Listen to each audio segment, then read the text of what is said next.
What's going on, everybody? Welcome to the last edition of the Go Forward show that we're doing here on Tuesday of NRB in beautiful Nashville, Tennessee.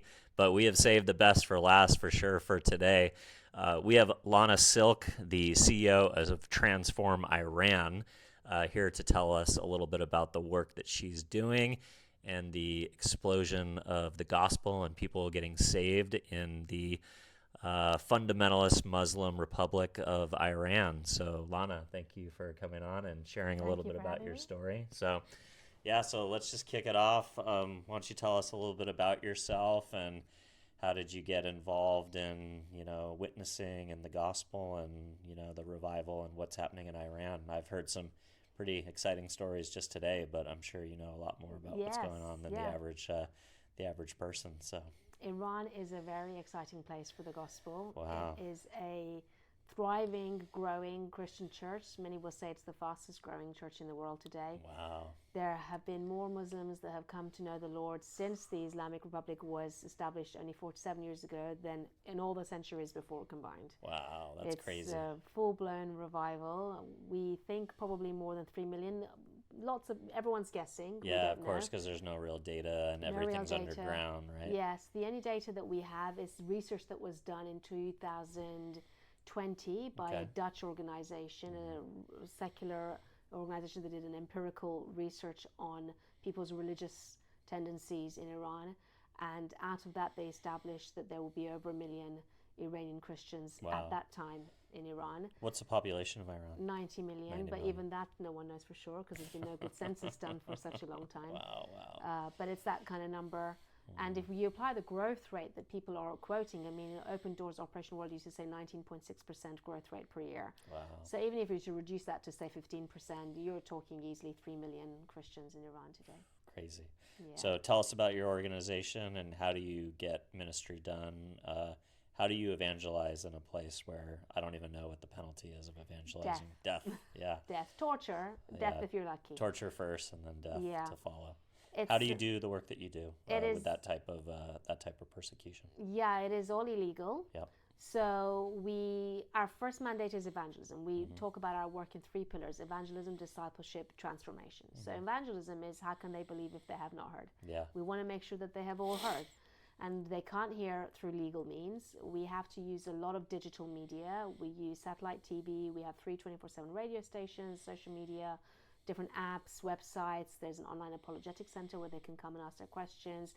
We've just now launched a Christian AI tool that will interact with them and learn them if they allow it to, and really develop this sort of personalized, bite-sized presentation of the gospel in a way that's accessible to people where they still don't have to reveal their identity and talk to a human, which is a big concern for Iranians today.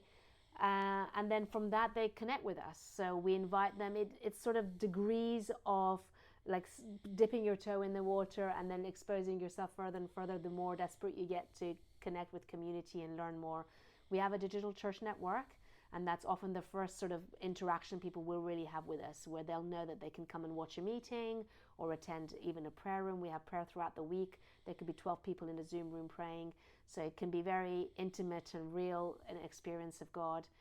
And as they connect with us further and further, it takes a little bit of courage, and they'll pick up the phone and call us. And then that's when they're really in the program. We disciple them. We call them every week, mentor them, teach them about security, and just wisdom in how they grow in their faith, but also all the foundations of Christian faith, Christian family, and their discipleship really grows through that. We mentor leaders, we bring them out to train them, we resource them, we have a Bible college.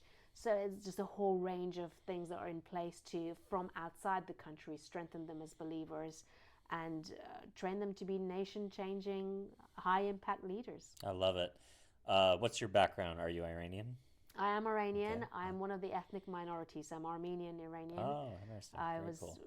Born in Iran. I went to school in Iran. Wow. So I kind of have all that experience. When did you and your family leave? Just before my 10th birthday. Okay. And was that after the revolution? It was. How it much was for 10 longer? years 10 after. years after. Yeah. So all I've ever known is Islamic Iran. My schooling was under Islamic Iran. My parents left reluctantly. Was it hard to get out? It was easy enough. My dad has a business, Okay. so we came out on a visa, but they didn't want to leave. They wanted to stay and serve the church, but the Lord told them to leave, and they were obedient to that. And after they left, then He told them what mission He had ready for them, and they found it Transform Iran. It was all about getting ready for an open Iran and resourcing the underground church while it suffered, but in preparation for what looks like 2026. It's crazy. Yeah, it must be a wild time for you to be alive, Super and wild. a lot of a lead up to, the things that are happening. Yeah. So, did I attack?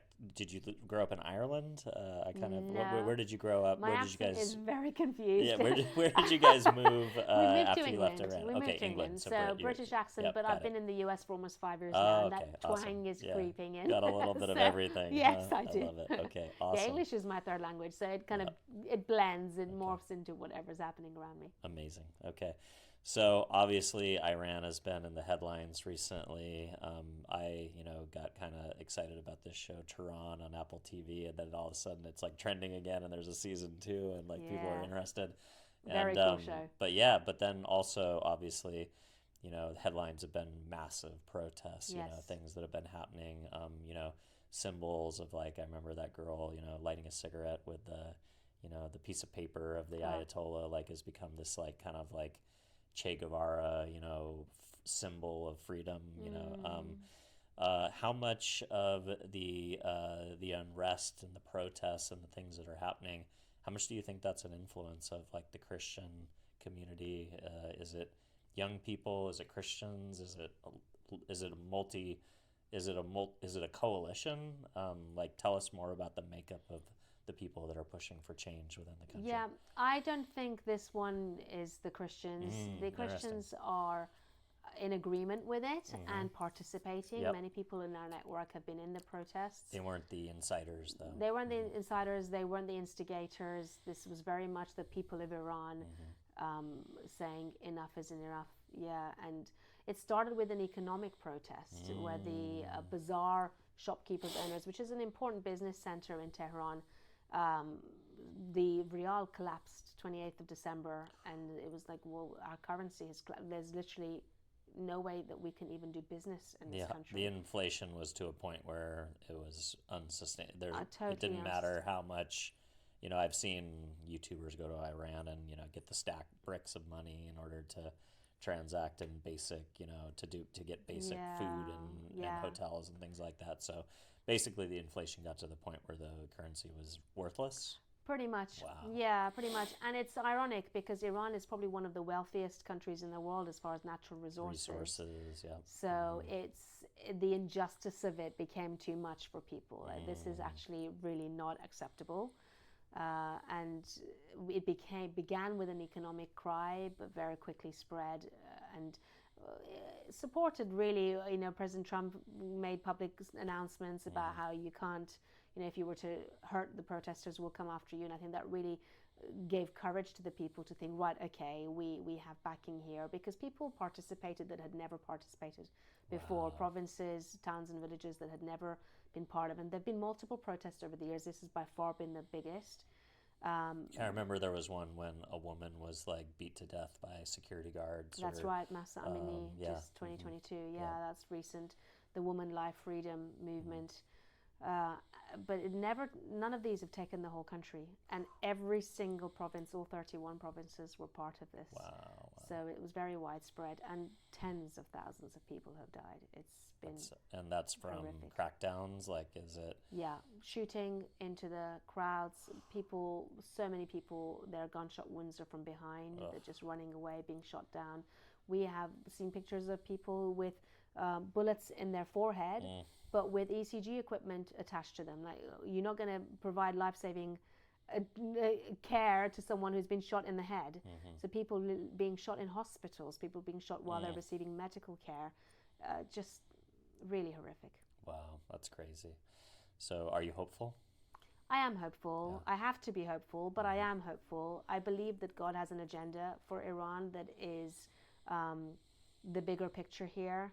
The fight is very much supernatural. We, with our human eyes, see the politics and the policies, but this is a supernatural war that's happening. The enemy is desperately trying to hold on to the stronghold that he has built in Iran. Iran has been this sending force of so much evil and hatred and death across that wider region. But the Persian kings, yeah, they've been such a destabilizing force as it pertains number to one state sponsor of terrorism. Israel, Iraq, Syria. The it list goes goes on and on. right? Yeah, the Hezbollah, the Hamas, Palestinian Islamic Jihad, Houthi, and much wider, right across into South America, North Africa. Iran has tentacles everywhere, and they're playing the long game here. Yep. So yeah, but the biblical heritage in Iran is kings, leaders of Iran that bless the people of God. And that is what Iran's true destiny is. And there's a fight right now. I can practically see the angels, just fighting with the demons. There's a full-on war raging on the supernatural realm of Iran, and God is ready to release Iran. Do you see this as a struggle between fundamentalist Islam and Christian values, or the values of freedom and oppression? Or is it, literally the devil versus, Christianity, or the devil versus Jesus? I think it's literally the devil versus Jesus. Yeah, I think Iran has a very important part to play in the spread of the gospel, and the devil knows what it will cost him in his schemes to lose the stronghold that he has over Iran. That's crazy. So, one of the big themes of NRB is AI. Yes. You talked about some interesting products that you guys are building. The idea that you can build chatbots and large language models that are trained on biblical texts and things that are good, and you don't have to ingest the whole of humanity. You can ingest content that you think is righteous and that's right. would help. But also, you mentioned this interesting thing of you can't trust who you're talking to sometimes, so you want to have somebody to talk to about your newfound faith, and you don't trust your neighbors, or you don't trust your family even, maybe in some instances. How important do you think AI is as a tool for ministry and evangelism? And you mentioned one very interesting way that you guys are using it. Are you using it in your storytelling and other ways to kind of get the message out? Because I imagine you serve two audiences, right? You serve the people of Iran who are interested in the gospel and want to learn more, and you're the evangelism side, but then you also have to tell the larger world and people who are interested, who would come along as partners and support what you're doing from a partnership perspective, either financially or through other resources. So I wonder how you leverage AI in your storytelling and marketing and some of the other things that you're doing. We probably don't do a great job of leveraging it for our storytelling and marketing. I'm sure we could get smarter and more efficient. We haven't invested much energy in capitalizing AI in that side, but we have found a fantastic tool in Kairos, the AI tool we developed for our evangelism and discipleship in Iran. Three of the major issues that we face in the persecuted church are the issues of access, of safety, and of scale. So, people can't access the material, they can't safely access it, that's for sure, but it is also just blocked and limited. And if people want to get hold of a pastor and ask questions, there's a bottleneck there. So for them to get hold of the answers that they want, there's a barrier. For them to do that safely and not feel that they're being watched, or they feel vulnerable. This is a culture of honor and shame in the Middle East. Maybe there's something very personal that you want to discuss, but you don't want to discuss it with a human, but you don't have enough spiritual depth to figure out what the Word of God says about it. You could do with some input, but who could you get? Those are issues that anonymity helps. So safety and anonymity, and scale, because the reality is right now our follow-up team take thousands of calls and disciple thousands of people who turn to Jesus. What happens if it's tens of thousands, hundreds of thousands? Then we really have to consider what is possible with humans and what is possible with machines.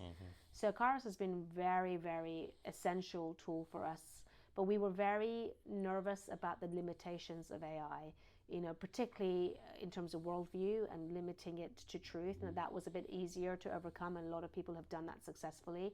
Kairos will only ever give biblical answers. We're very quick to solve the problem of paraphrasing biblical text. Kairos only quotes accurately the Bible. It doesn't change its words. Doesn't summarize or paraphrase. But the big hurdle was AI hallucinations, which is part and parcel of AI. Yeah, but it's Kairos, unavoidable at the moment, right? Well, for everyone but us. Wow. Kairos does not hallucinate. That's amazing. So when a person asks Kairos a question and it's not already in its back end, it will literally say, I don't know the answer to your question. Smart. Very cool. And that's been very powerful. Are there currently pastors and missionaries in Iran? Yes, we have hundreds of churches in Iran. That's amazing. That's so crazy. Yeah. And they're really putting their lives on the line every single day. They are. To witness They are. and And spread the happily word. so. That's amazing. Well, you're doing God's work, as they say. Thank you. We'll pray for you and hopefully find ways to support you through promoting the work that you're doing. So if folks want to learn more about the work that you guys are doing in Iran and the mission, where would you like to send folks to learn more? You can go to our website, transformiran.com. You can learn about Iran on the website. You can read testimonies through the impact page. You can sign up to the newsletter. And then if you sign up to the newsletter, then you're going to get monthly updates on what needs prayer, encouragement with what prayers have been answered, and just insider track on what is going on in the country. There's also a section just for prayer on the site if you want to get immediate feedback on how to inform your prayers. So please get involved. Amazing. Thanks for coming on. Appreciate your time. Cheers. Appreciate it. Thanks.